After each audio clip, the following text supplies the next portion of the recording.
A mechanical shutter actuates in 1/8,000th of a second, instantly freezing a fluid, kinetic body into rigid geometry. In that exact fraction of time, your brain weaponizes the frozen data, actively dismantling the visual identity you've spent a lifetime building. When you wince at a photograph of yourself, you assume you're making an aesthetic judgment. You think you are simply unphotogenic. But that visceral discomfort is a rapid, cascading failure of your biological visual processing and attentional bias. The standard assumption that you look bad because of an awkward angle or poor illumination is an intellectually flawed premise. Photographic dissatisfaction is a predictable byproduct of three specific misalignments between biology and machinery: perceptual asymmetry, identity incongruence, and the teleological fallacy. Your brain constructs its entire understanding of what you look like almost exclusively through mirror-reversed inputs, brushing your teeth in the morning or glancing in a rearview mirror. Observe the subtle structural asymmetries across the eyes and jawline of the human face. If we duplicate it, mirroring one to match your learned schema, while leaving the other in true perspective, your pattern recognition system detects a physical imposter. Consider a portrait client who, upon seeing a highly accurate, true perspective image of herself, stated she looked exactly like her uncle. The moment that exact same photograph was flipped horizontally to match her mirrored habit, she experienced immediate neurological relief and recognized her own face. Repeated exposure to true perspective images is the only protocol to correct the specific error, training the brain to accept both visual realities as accurate. The uncanny valley sensation in your photographs represents the exact friction point where a lifelong mirrored habit collides with an objective lens. This conflict between biology and the lens extends past physical geometry into our internal identity metrics. This diagram illustrates the relationship between societal visual conditioning and an internal identity state. When a photograph forcing an outward portrayal that contradicts a subject's internal baseline for confidence, it generates psychological friction. We can examine this through the case study of a boudoir photographer who identified as asexual when she was presented with a technically flawless, highly sexualized photograph of herself. The image triggered massive cognitive dissonance because her internal baseline associated true confidence with non-sexual realities.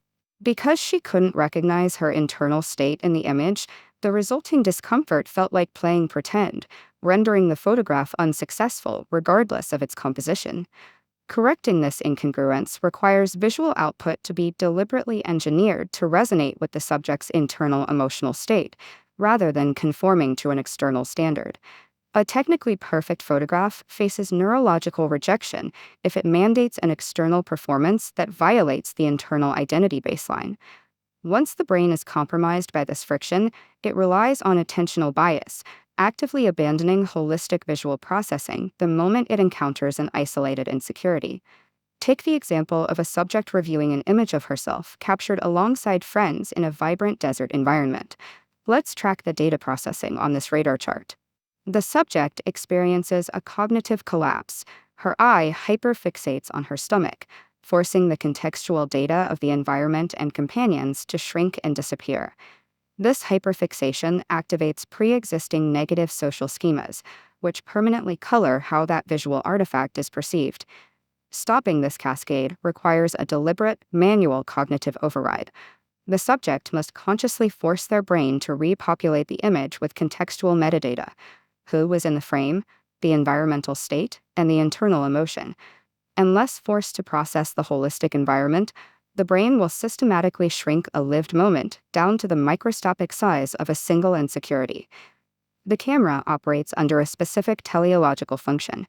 It exists solely to capture a static fraction of time based on light and angle. In this split-screen analysis, the left shows a human as a kinetic biological organism executing continuous sensory inputs.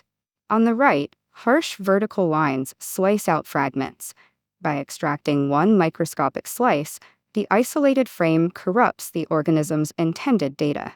A simple two-angle selfie experiment proves the absurdity of this biological and mechanical mismatch. Look at this diagram mapping two extreme camera vectors pointing at a geometric human subject. The top vector represents a high-angle photo, while the bottom vector represents a low angle taken from the chest. Society conditions us to approve of the high-angle image and reject the low-angle image, based entirely on artificial aesthetic compliance. Did the camera dropping to the chest cause a measurable decrease in the organism's emotional capacity, intelligence, or biological utility? The biological organism's value remained a constant variable. Only the mechanical geometry changed. Furthermore, that rejected low angle is the true perspective, seen most frequently by the subject's closest family and dependents. Judging a biological survival mechanism by the aesthetic compliance of a frozen millisecond constitutes a structural fallacy. A photograph functions as a static data point, existing in isolation from the continuity of lived reality.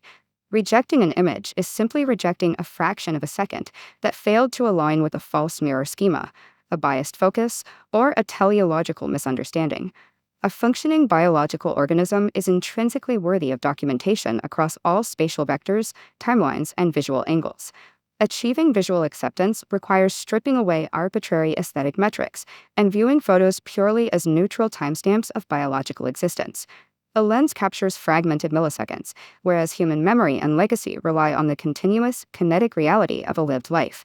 If a lens is only capable of capturing a fragmented millimeter of time, it lacks the foundational authority to overwrite the complex truth of a lived life.